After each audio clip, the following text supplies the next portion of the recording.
Hello friends, मैं R N Shukla business advisor YouTube channel business advisor 009 पर आपका स्वागत करता हूं। आज हम बात करेंगे कस्टमर। अभी पिछले भाग में हमने बात की थी डेवलपमेंट के बारे में। डेवलपमेंट शब्द को टच करने का प्रयास किया था, इसे हेडलाइट करने का प्रयास किया था, साथ ही साथ इसके बारे में थोड़ा सा विस्तार इसको प्रदान करने का प्रयास किया था। लेकिन अब हम बात करेंगे कस्टमर की, अर्थात कस्टमर और उद्यमी के बीच में डेवलपमेंट है। कस्टमर और उद्यमी के बीच में डेवलपमेंट है, या डेवलपमेंट के का एक पहलू उद्यमी है तो दूसरा कस्टमर है। इसलिए जब कोई चीज़ आपके उपभोग से अधिक हो जाती है तो स्वाभाविक बात है कि उसको बेचने के लिए कस्टमर की आवश्यकता होती है। या फिर अब कस्टमर इम्पोर्टेंट क्यों है? अब यहाँ पर ज़रा सा गौर कीजिएगा कि जो व्यावसायिक जगत में, बिजनेस में कस्टमर, ग्राहक, ठीक, अब यही चीज़ अब इसके सब अलग अलग क्षेत्रों में सब अलग अलग रूप प्रचलित हैं, या ये कह लीजिएगा कि अलग अलग चीज़ें अलग अलग फील्ड में कुछ अन्य रूप भी प्राप्त होते हैं। जैसे कि मान लिया राजनीति में, पॉलिटिक्स में समर्थक होते हैं, सदस्य होते हैं। फिल्मी जगत में फैंस होते हैं तथा ऑनलाइन में व्यूअर होते हैं, सब्सक्राइबर होते हैं, कमेंट करने वाले कमेंटर होते हैं और शेयर करने वाले शेयरकर्ता होते हैं। यदि हम धर्म में बात करें तो भक्त होते हैं, अनुयायी होते हैं, भगवान होते हैं, पैगंबर होते हैं, गुरु होते हैं, आदि ये सब होते हैं। और इन सब का अपना अपना महत्व है। साथ ही साथ इन सब के अपने अपने कार्य हैं, तो अब जब ये सब लोग हैं तो अब कहना ये चाहिएगा कि अब चूंकि अभी पहले हम डेवलपमेंट की बात कर चुके हैं, तो जब हमें डेवलपमेंट करना है, प्रचार करना है, प्रसार करना है, विकास करना है तो प्रचार, प्रसार, विकास, डेवलपमेंट, ग्रोथ, ये सब चीज़ें एक ही से मिलती जुलती हैं, या इनमें कुछ न कुछ तो कॉमन है ही।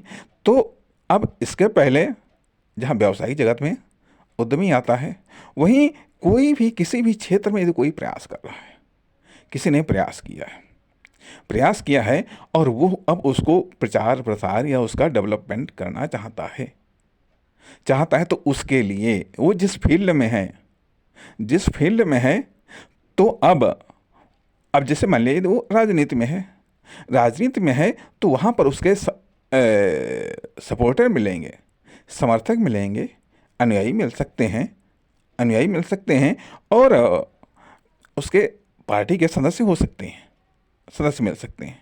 लेकिन वहाँ पर कस्टमर नहीं मिल सकते हैं। प्योर कस्टमर तो आपको बिजनेस में मिलेंगे।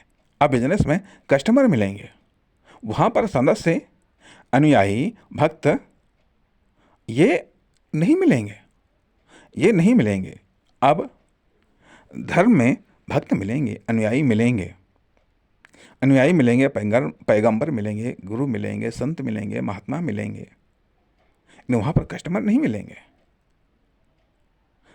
तो इसलिए इसलिए हर एक क्षेत्र, सब्जेक्ट की भाषा अलग अलग होती है, शब्दावली अलग अलग होती है, शब्दावली अलग अलग होती है। तो अब यहाँ पर जो कस्टमर शब्द हम as a business advisor, advisor customer शब्द का यदि हम प्रयोग कर रहे हैं, तो यहाँ पर इस संदर्भ में प्रयोग करने का हमारा तात्पर्य है कि जो मतलब कस्टमर, एक व्यापक अर्थ में बात आती है यह कि कस्टमर, इस शब्द को समझना, इसकी भाव को समझना, इसके मूल तत्व को समझना, इसकी व्यापकता को समझना और इसके संकुचित अर्थ को भी समझना अब इम्पॉर्टेंट है, क्योंकि अब कस्टमर इम्पॉर्टेंट है।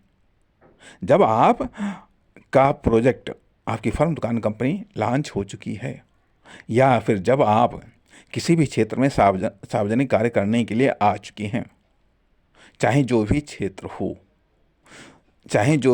हो, तो उससे संबंधित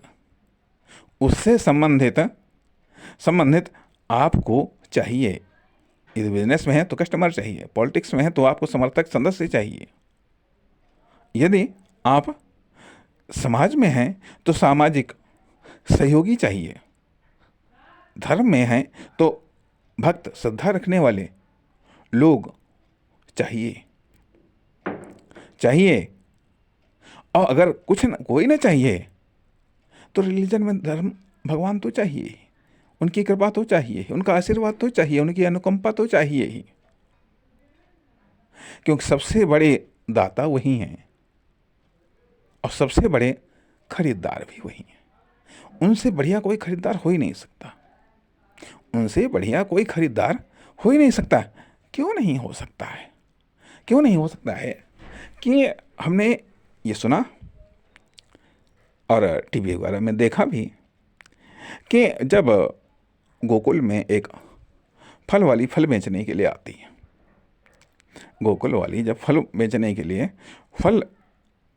बेचने के लिए आती है, वहाँ पर भगवान श्री कृष्ण जो बाल रूप में हैं, वो उसके फल खरीदते हैं, बदले में उसको चंद चावल के दाने, वो धान के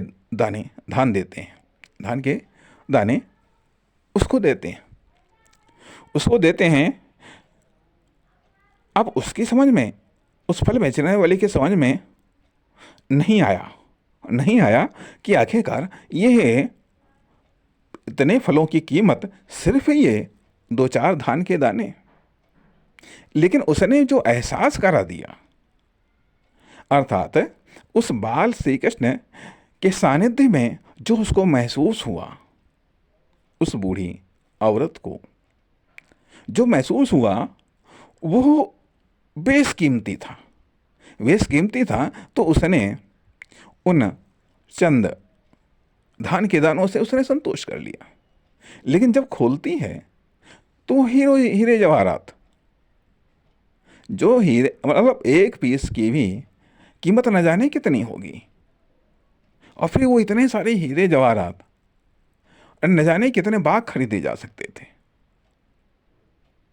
तो ऐसा खरीदार ईश्वर के अलावा तो कोई नहीं हो सकता। बाकी तो सब सोचते हैं वो धंधा है, वो अलग चीजें हैं। इसलिए कहना ये चाहिएगा, ये सामाजिक बिजनेस, ये तो एक अलग चीजें हैं, लेकिन वो खरीदार जब मिल जाए फिर तो हर बेचने वाला धन्य हो जाता है। तो कहने का अर्थ यहाँ पर यह बनता है कि डेवलपमेंट का पैटर्न सभी जगह लागू होता है। और कम से कम यदि हमारे पास में कोई अच्छी चीज़ है तो निश्चित तौर पर उसका प्रचार प्रसार होना ही चाहिए, उसका विकास होना ही चाहिए। तो अब कस्टमर इम्पोर्टेंट है, अब कस्टमर हमारे लिए इम्पोर्टेंट है, अर्थात डेवलपमेंट के लिए कस्टमर इम्पोर्टेंट है। इकोनॉमिक डेवलपमेंट के लिए या कॉमर्शियल डेवलपमेंट के लिए कस्टमर इम्पोर्टेंट है। पॉलिटिकल डेवलपमेंट के लिए सदस्य या अनुयायी या समर्थक इम्पोर्टेंट है। और धार्मिक डेवलपमेंट के लिए भी, धार्मिक विकास के लिए भी भक्त, भक्ति, अनुयायी, समर्थक, सदस्य, ये सब चीज़ें इम्पोर्टेंट हैं। इतिहास ने ये सिखाया, इतिहास ने ये बताया कि विभिन्न प्रकार के डेवलपमेंट के लिए लोगों ने कौन कौन से तरीके अपनाए। रिलीजन डेवलपमेंट के लिए कौन कौन से तरीके अपनाए गए, पॉलिटिकल डेवलपमेंट के लिए कौन कौन से तरीके अपनाए गए, सामाजिक डेवलपमेंट के लिए कौन कौन से तरीके अपनाए गए, इकोनॉमिक डेवलपमेंट के लिए कौन कौन से तरीके अपनाए गए, कॉमर्शियल डेवलपमेंट के लिए कौन कौन से तरीके अपनाए गए, पर्सनल डेवलपमेंट के लिए कौन कौन से तरीके अपनाए गए, अपनाए जा रहे हैं, अपनाए जा सकते हैं, तथा किस प्रकार के डेवलपमेंट में कौन कौन से साधनों का इस्तेमाल हो रहा है, कौन कौन से साधनों का इस्तेमाल किया गया है। इसलिए ये सब पैटर्न अब आपको सीखना होगा, जानना होगा, समझना होगा, इनके स्वरूप को समझना होगा, क्योंकि अब जब कस्टमर की बात आती है तो कस्टमर सिर्फ नहीं होता। जो कस्टमर होता है वह धार्मिक भी हो सकता है, सामाजिक भी हो सकता है, राजनीतिक भी हो सकता है। अर्थात कस्टमर हिंदू, मुस्लिम, सिख, ईसाई, बौद्ध, जैन, फारसी कोई भी हो सकता है,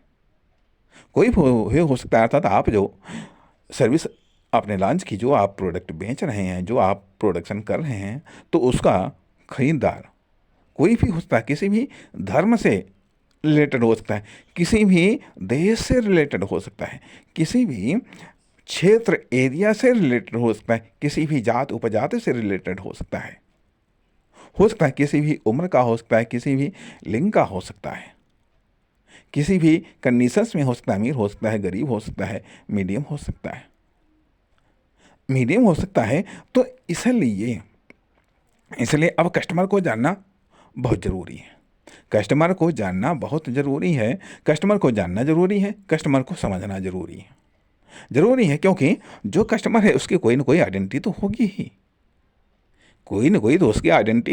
ही, साथ ही साथ व्यक्ति के रूप में भी कस्टमर, मानव प्राणी के रूप में भी कस्टमर हो सकता है, किसी समूह संस्था के रूप में भी हो सकता है, किसी फर्म, दुकान, कंपनी के रूप में भी हो सकता है, किसी प्रोडक्ट या सर्विस के रूप में भी हो सकता है। ये कस्टमर की व्यापकता है, इसलिए कस्टमर की व्यापकता, कस्टमर डेवलपमेंट, इन चीज़ों को भी अब जानना समझना आवश्यक है। अर्थात अब यहाँ पर दो चीज़ें आपके लिए इम्पोर्टेंट हैं। एक्शन के लिए डेवलपमेंट, जानने और समझने के लिए कस्टमर इम्पोर्टेंट है। जानने समझने के लिए कस्टमर इम्पोर्टेंट है, एक्शन के लिए डेवलपमेंट को समझना आवश्यक है। जानने समझने के लिए कस्टमर को समझना आवश्यक है। अर्थात यदि व्यक्ति धार्मिक, सामाजिक, राजनीतिक, भौगोलिक, मतलब कुछ भी हो सकता है, तो सामाजिक संस्थाएं, धार्मिक संस्थाएं, ग्रुप, ये भी विभिन्न हो सकते हैं। धार्मिक ग्रुप भी हो सकते हैं, सामाजिक भी हो सकते हैं, पॉलिटिकल भी हो सकते हैं, आर्थिक भी हो सकते हैं, व्यावसायिक भी हो सकते हैं, राजनीतिक, मतलब आदि कई भी प्रकार के हो सकते हैं। तो अब ऐसी परिस्थितियों में जितना आप डेवलपमेंट को जान पाएंगे, उतना आप इम्प्लीमेंट कर पाएंगे। जितना आप कस्टमर को जान पाएंगे, उतना ही आप कस्टमर को डील कर पाएंगे, क्योंकि अब आपका कार्य डेवलपमेंट ऑफ कस्टमर्स है। क्योंकि बिजनेस या बिजनेसमैन या उद्यमी ये सब सर्विस प्रोवाइडर फॉर कस्टमर के लिए सर्विस को प्रोवाइड करने वाले होते हैं। बिजनेस के थ्रू, प्रोडक्ट या सर्विस के थ्रू, फर्म, दुकान, कंपनी के थ्रू, आदि इन सभी के द्वारा कस्टमर को संतुष्ट करना, यह कस्टमर को समझना, खुद को समझना नहीं, कस्टमर को समझना कि वह क्या चाहता है, कब चाहता है, क्यों चाहता है। अब यहाँ तक एक बात आती। दूसरी बात ये आती है कि अब थोड़ा घर समाज इन सब चीज़ों की भी बात कर लेते हैं। इसलिए हम बात कर लेते हैं क्योंकि कस्टमर को जानना, साथ ही साथ कस्टमर कहाँ से निकल कर के आ रहा है, कहाँ से निकल सकता है। और कहा यह जाए, अगर हम ये समझें कि देखिए लगभग 3 पैटर्न होते हैं। एक होता है कि कस्टमर की प्रतीक्षा करना, दूसरा होता है कस्टमर को खोजना, तीसरा होता है कस्टमर को आकर्षित करना अर्थात कस्टमर की प्रतीक्षा करना, कस्टमर को खोजना और कस्टमर को आकर्षित करना। ये 3 क्रियाएं होती हैं। जैसे कि मान लिया सिटिंग बिजनेस में होता क्या है कि हम कस्टमर की प्रतीक्षा करते हैं। यदि हमने कोई मान लिया दुकान खोल ली है, ठीक है, कोई चीज़ हम बैठ करके बेच रहे हैं, तो हम कस्टमर की प्रतीक्षा कर रहे हैं कि कस्टमर आएगा और वो हमसे हम सामान ले जाएगा, या कस्टमर आएगा और वो हमारी सर्विस को इस्तेमाल करने के लिए वो हमसे कहेगा या हमको आमंत्रित करेगा। यह कस्टमर की प्रतीक्षा करना। कस्टमर को खोजना ये हम जो इस संदर्भ में हम इसको इस्तेमाल करना चाहेंगे कि जब हम फेरी लगा करके कोई सामान बेचते हैं या विभिन्न प्रकार के मेलों वगैरह में आयोजन होता है तो वहाँ पर यह सब कस्टमर को खोजना होता है कि उस एरिया में खोजना, उस फील्ड में खोजना, ये कस्टमर को खोजना होता है। अब विभिन्न पोस्टों के माध्यम से ये भी होता है कस्टमर को खोजना जो है। इन पोस्टों के माध्यम से हम मार्केट में, समाज में इनको लॉन्च करते हैं और जानने का प्रयास करते हैं कि आखिरकार इनको चाहने वाला, इनको खरीदार कौन हो सकता है। ये कस्टमर को खोजना। अब कस्टमर को आकर्षित करना, अब यह चीज़ मुख्य रूप से होता है जब हम एडवर्टाइजमेंट के आदि के द्वारा, हम प्रचार प्रसार के द्वारा जब हम कस्टमर को आकर्षित करते हैं अपना प्रोडक्ट खरीदने के लिए, अपने सर्विस को खरीदने के लिए आदि। तो अब यह इसके अलावा ये जो कस्टमर खोजना और कस्टमर को आकर्षित करना, ये हम अन्य तरीकों में भी हम इस्तेमाल कर सकते हैं। दुकान में भी हम अपने प्रोडक्ट डिजाइन के द्वारा, दुकान, फैक्ट्री, सर्विस डिजाइनिंग के द्वारा हम कस्टमर को हम आकर्षित करते हैं। एक चीज़ें आ गई कि कस्टमर की प्रतीक्षा करना, कस्टमर को खोजना और कस्टमर को आकर्षित करना। अगली चीज़ आती है कि कस्टमर का इंटरेस्ट पैदा करना।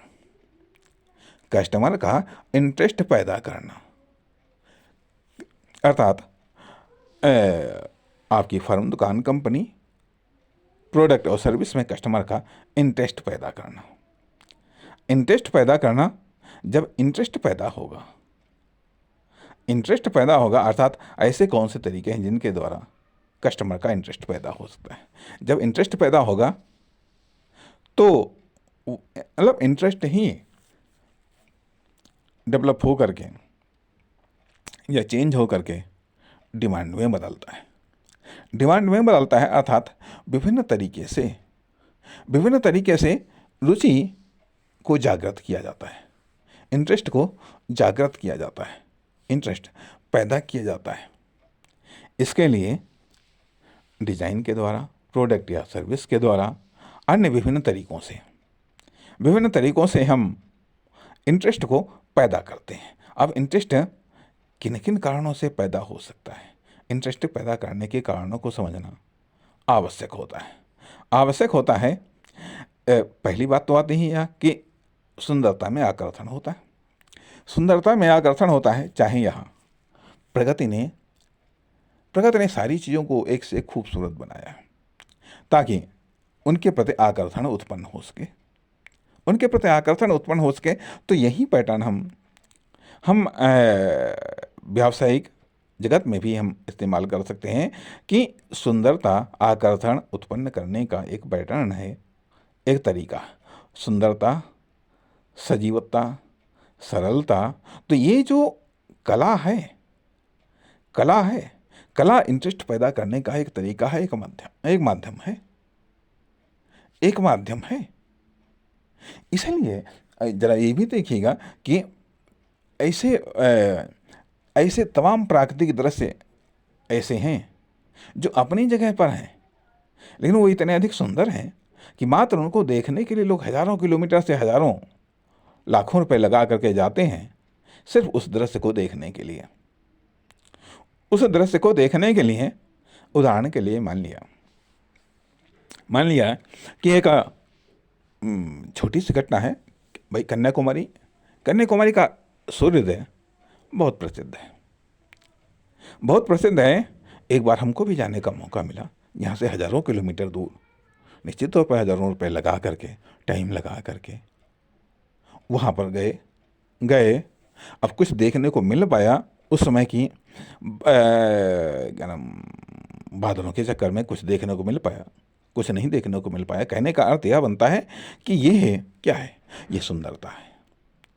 ये सुंदरता है। यदि ऐसी सुंदरता आपने जनरेट कर ली, ऐसी सुंदरता आपने जनरेट कर ली कि फिर तो हजारों किलोमीटर से आपके कस्टमर आएंगे।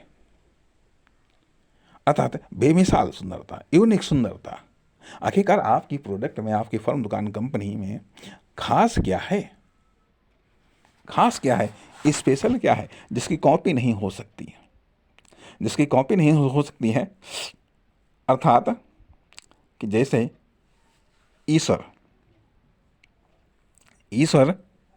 जिसकी कॉपी नहीं हो सकती है, जिसकी कॉपी हो ही नहीं सकती है, बेमिसाल है, न ताकत के मामले में, न सुंदरता के मामले में, न मतलब किसी भी मामले में। अर्थात दूसरा ईश्वर है ही नहीं, एको ब्रह्म, एक ही ईश्वर है, एक ही ईश्वर है। इसलिए यदि यह पैटर्न जिस रूप में भी लागू हो जाता है, जिसमें भी लागू हो जाता है, निश्चित तौर पर उसके चाहने वाले, उसके समर्थक, उसके कस्टमर, उसके फैंस, उसके भक्त अपने आप डेवलप होने लगते हैं, अपने आप उनकी संख्या मल्टीप्लाई होने लगती है। इसलिए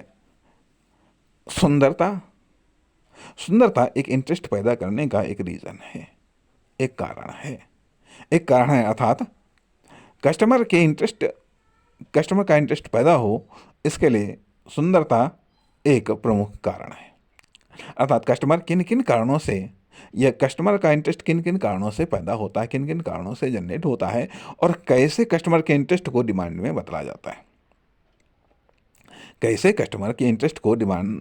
जाता है, अर्थात अभी जिससे मान लिया कि चाहे जो भी जिस प्रकार की भी पोस्टें हों, चाहे टेक्स्ट मैसेज के रूप में पोस्टें हों, चाहे शॉर्ट वीडियो के रूप में या वीडियो के रूप में पोस्टें हों, सब में सब तरीके से माध्यम से कोई किसी तरीके से इंटरेस्ट पैदा करने का प्रयास करता है, प्रयास करता है। तो पहली चीज़ तो सुंदरता आती है, दूसरी चीज़ उपयोगिता आती है। उपयोगिता से भी इंटरेस्ट पैदा होता है। अर्थात हम जहाँ एक तरफ उद्यमी होते हैं तो दूसरी जगह हम कस्टमर भी तो होते हैं। अर्थात व्यावसायिक जगत में हम कस्टमर होते हैं, वहीं धर्म के मामले में हम भक्त होते हैं। पॉलिटिक्स में हम समर्थक हो सकते हैं, अनुयायी समर्थक हो सकते हैं, सदस्य हो सकते हैं। समाज में हम सामाजिक व्यक्ति हो सकते हैं। इसलिए विभिन्न रूप हैं, विभिन्न रोल हैं। कहीं उत्पादक हैं तो कहीं उपभोक्ता हैं, कहीं उद्यमी हैं तो कहीं कुछ और है। तो इसलिए अब चूंकि जो भी ये कार्य है, अर्थात समाज में रह करके समाज को समझना, समाज को जानना, ये सब चीज़ें आवश्यक है। मतलब बिजनेस के लिए सिर्फ बिजनेस को ही जानना पर्याप्त नहीं है। बिजनेस के लिए बिजनेस को ही जानना पर्याप्त नहीं है, बल्कि जब उसको हमें डेवलपमेंट करना होता है तो डेवलपमेंट के लिए आपको धर्म भी जानना आवश्यक है, समाज भी जानना आवश्यक है, पॉलिटिक्स भी जानना आवश्यक है। हर चीज़ आपको जानना आवश्यक है। न केवल हर चीज़ जानना आवश्यक है, उसके अगले चरण में आपको भक्तों के बारे में भी जानना आवश्यक है, आपको अनुयायियों के बारे में भी जानना आवश्यक है, आपको संत महात्माओं के बारे में भी जानना आवश्यक है, आपको राजनीतिज्ञों के बारे में भी जानना आवश्यक है, आपको सामाजिक लोगों के बारे में भी जानना आवश्यक है, आपको व्यावसायिक जगत से जुड़े हुए लोगों के बारे में भी जानना आवश्यक है, आपको अन्य क्षेत्रों से जुड़े हुए लोगों के बारे में भी जानना आवश्यक है। क्योंकि पता नहीं कब किस फील्ड से जुड़ा हुआ व्यक्ति, समूह, संस्था, फर्म, दुकान, कंपनी एक कस्टमर के रूप में आपसे मिलने आ जाए या मुलाकात हो जाए। एक बात और भी आती है कि यूं ही कोई कस्टमर नहीं बन जाता, यूं ही कोई किसी का भक्त नहीं बन जाता, यूं ही कोई किसी का अनुयायी नहीं बन जाता, यूं ही कोई किसी पार्टी का सदस्य नहीं बन जाता है। अर्थात यदि वर्तमान दौर में देखा जाए तो धर्म, पॉलिटिक्स, बिजनेस 3 सेक्टर ऐसे हैं जो काफ़ी स्पीड से डेवलप कर रहे हैं। 3 सेक्टर ऐसे हैं जो काफ़ी स्पीड से डेवलप कर रहे हैं। धर्म भी डेवलप कर रहा है, ठीक है, पॉलिटिक्स भी डेवलप कर रही है और बिजनेस भी डेवलप कर रहा है। अब इस साथ ही साथ पर्सनल डेवलपमेंट भी हो रहा है। इसलिए डेवलपमेंट को भी समझना आवश्यक है, उधर कस्टमर को भी समझना आवश्यक है, कस्टमर के इंटरेस्ट को भी समझना आवश्यक है। अर्थात वेटिंग कस्टमर है या रिसर्चिंग कस्टमर है या फिर अट्रैकिंग कस्टमर है। अब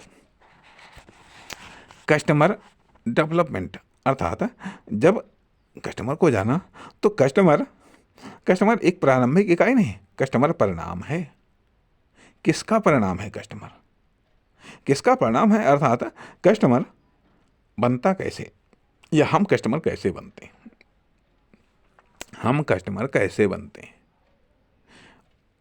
क्योंकि हम कहीं ना कहीं, हर व्यक्ति कस्टमर है कहीं ना कहीं।